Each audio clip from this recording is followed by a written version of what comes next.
Assalamualaikum warahmatullahi wabarakatuh. Perkenalkan, nama saya Baskoro Jody Prestama dengan NIM 23051450 198. Di sini saya akan menjelaskan atau mempresentasi prediksi kelulusan mahasiswa tepat waktu dengan menggunakan random forest. Yang pertama di sini import library. Pada slide pertama, saya import beberapa library yang akan digunakan. Pandas dan NumPy digunakan untuk mengelola data, Matplotlib dan Seaborn digunakan untuk membuat visualisasi, sedangkan Scikit-learn digunakan untuk membangun model machine learning random forest dan mengevaluasi hasil prediksi. Yang kedua, yaitu membaca dataset. Pada sel ini, dataset mahasiswa dibaca dari file Excel. Selanjutnya saya menampilkan jumlah baris dan kolom serta nama-nama atribut yang terdapat pada dataset untuk memastikan data berhasil dimuat dengan baik. Seperti ini ya. Selanjutnya informasi dataset. Di sini digunakan untuk melihat informasi dataset seperti tipe data setiap kolom dan jumlah data yang tersedia. Tahap ini penting untuk memahami struktur data sebelum dilakukan analisis lebih lanjut. Selanjutnya, check missing value. Pada tahap ini, dilakukan pengecekan apakah terdapat data yang kosong atau missing value. Jika terdapat data yang hilang, perlu dilakukan penanganan agar tidak mempengaruhi hasil prediksi. Selanjutnya, target on time. Pada tahap ini merupakan inti dari penelitian, yaitu membentuk variabel target kelulusan tepat waktu. Mahasiswa dikategorikan lulus tepat waktu apabila memenuhi beberapa syarat kriteria seperti IPK minimal 3, SKS lulus minimal 110, jumlah mata kuliah gagal minimal 2, jumlah bimbingan minimal 5 kali, kehadiran minimal 80%, semester tidak lebih dari 8, serta tidak mengambil cuti akademik. Yang selanjutnya, tahun lulus. Pada hasil ini dibuat prediksi tahun kelulusan berdasarkan status kelulusan tepat waktu dan jumlah semester yang telah ditempuh mahasiswa. Selanjutnya jumlah mahasiswa. Sel ini digunakan untuk menghitung jumlah mahasiswa yang diprediksi lulus tepat waktu dan yang tidak tepat waktu. Selanjutnya visualisasi kelulusan. Pada tahap ini, visualisasi ini menunjukkan distribusi jumlah mahasiswa berdasarkan status kelulusannya, sehingga memudahkan dalam melihat perbandingan kedua kategori tersebut.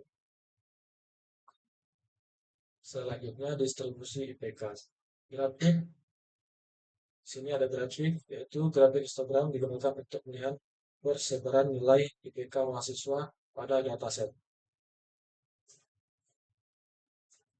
Lalu encoding data. Karena algoritma machine learning hanya dapat mengelola data dari, maka variabel kategori seperti program studi dan status skripsi diubah menjadi bentuk angka menggunakan label encoder. Ini ya.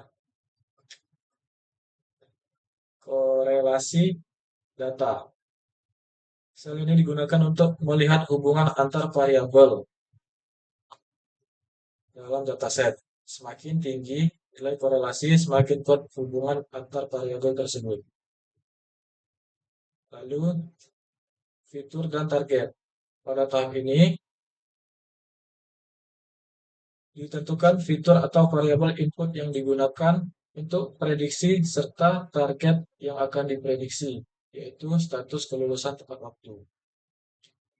Lanjut, split data. Di sini dataset dibagi menjadi data pelatihan sebesar 80% dan data pengujian sebesar 20%, agar model dapat dievaluasi menggunakan data yang belum pernah dipelajari sebelumnya. Lalu random forest. Pada sel ini dibangun model random forest untuk melakukan klasifikasi kelulusan mahasiswa berdasarkan data akademik yang tersedia. Lalu prediksi. Setelah model dilatih, model digunakan untuk memprediksi status kelulusan dan data pengujian. Selanjutnya, akurasi. Pada tahap ini digunakan untuk menghitung tingkat akurasi model, yaitu persentase prediksi yang sesuai dengan sebenarnya. Selanjutnya, confusion matrix. Confusion matrix digunakan untuk melihat jumlah prediksi yang benar maupun salah, sehingga performa model dapat dianalisis lebih detail. Selanjutnya, classification report. Classification report menampilkan nilai precision, recall, dan advanced score yang digunakan untuk mengevaluasi kualitas model kualifikasi. Selanjutnya, fitur importance.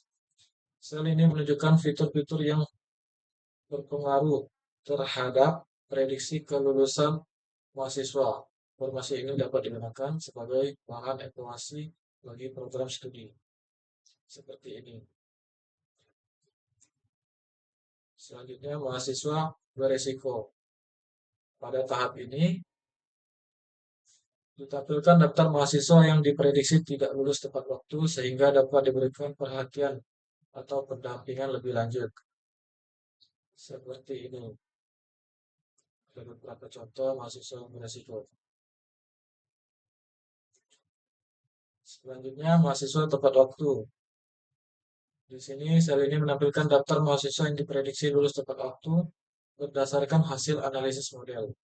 Dapat kita coba di sini dengan nama-nama yang tertera. Misalnya, kita akan mencari mahasiswa. Di sini fitur ini memungkinkan penggunaan mencari informasi mahasiswa berdasarkan nama atau NIM untuk melihat hasil prediksi secara lebih spesifik.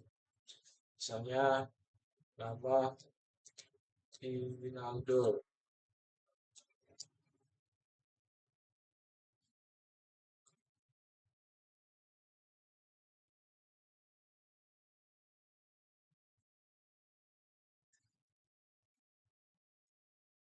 Misalnya nama Rinaldo.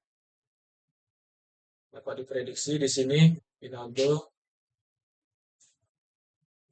tahun masuk 2023, IPK 3,47, SKS lulus 127, dengan prediksi tahun lulus 2027.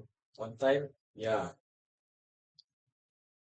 Lalu, silakan kita mencari nama Asmi. Di sini dapat kita prediksi dengan prediksi tahun lulus 2028, on time-nya tidak. Lalu yang terakhir menyimpan dataset. Pada sel ini hasil analisis disimpan dalam bentuk file CSV agar dapat digunakan kembali untuk dokumentasi maupun analisis lanjutkan. Berdasarkan hasil analisis menggunakan algoritma random forest, sistem dapat membantu memprediksi kelulusan mahasiswa tepat waktu berdasarkan beberapa faktor akademik. Hasil ini diharapkan dapat menjadi bahan pertimbangan bagi pihak kampus dalam melakukan deteksi ini terhadap mahasiswa yang beresiko mengalami keterlambatan kelulusan. Sekian dari saya. Assalamualaikum warahmatullahi wabarakatuh.